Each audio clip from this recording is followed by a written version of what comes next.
আসসালামু আলাইকুম। আজ আমি রান্না করছি ঝাল ঝাল চিকেন কারি। চিকেন কারি রান্না করতে সর্বপ্রথম আমি সয়াবিন তেল দিয়ে নিচ্ছি, তারপর তাতে আমি পেঁয়াজ কুচি দিচ্ছি। তারপর ভালোভাবে আমি পেঁয়াজ কুচিগুলো নাড়াচাড়া করব। নাড়াচাড়া করে ব্রাউন হওয়া পর্যন্ত ভাজবো। ভাজার পর আমি আদা রসুন বাটা দিয়ে দিচ্ছি। আদা রসুন বাটাটা আমি একসাথে বেটে রাখি সবসময়।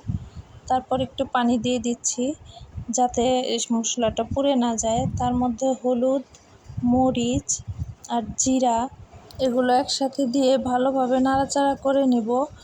নাড়াচাড়া করে তারপর একটু লবণ দিয়ে দিব। লবণ দিয়ে আবার নাড়াচাড়া করে একটু পানি মিশিয়ে দিব যাতে মশলাগুলো পুড়ে না যায়, একটু ভাজা ভাজা হয়, মশলাগুলো ভালোভাবে কষানোর পরে আমি মাংসগুলো দিয়ে দিব। মাংস সবগুলো দিয়ে তারপর আমি একটু ভালোভাবে নাড়াচাড়া করব। নাড়াচাড়া করার সময় দেখতে হবে যাতে ভালোভাবে মাংসের ভিতরে মশলাগুলো লেগে থাকে, যাতে মাংসের যখন পানিটা বের হবে, বের হয়ে আবার ওই পানির সাথে যেন মাংসগুলো ভিতরে মশলাগুলো ঢুকে। তারপর ঢাকনা দিয়ে পানি ওঠা পর্যন্ত আবার ঢেকে রাখবো। পানি উঠে গেলে আবার খুলে আবার কিছুক্ষণ নাড়াচাড়া করে ভালো করে মিশিয়ে আবার ঢেকে দিব। আরও কিছুক্ষণ এভাবে কষিয়ে নেব। কষিয়ে নেওয়া হয়ে গেলে তারপর আমরা তার মধ্যে দিয়ে দিব আলুগুলো দিয়ে তারপর ভালোভাবে আমরা আবার মিশিয়ে দিব। আলুটাকেও কষিয়ে নেব। আলুর সাথেই আস্ত শুকনো মরিচ দিয়ে দিব মাঝখানে চিড়ে, এতে সুন্দর একটা ফ্লেভার আসে।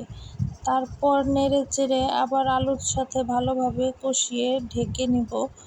তারপর আলু কষানো হয়ে গেলে নাড়াচাড়া করে দেখব যে নিচে মশলাগুলো লেগে গেছে কিনা। যদি না লাগে তাহলে পরে পানি দিয়ে পাতিলের গায়ে থেকে মশলাগুলো ভালো করে নামিয়ে দিয়ে তারপর ঢাকনা দিয়ে আমরা ঢেকে দিব।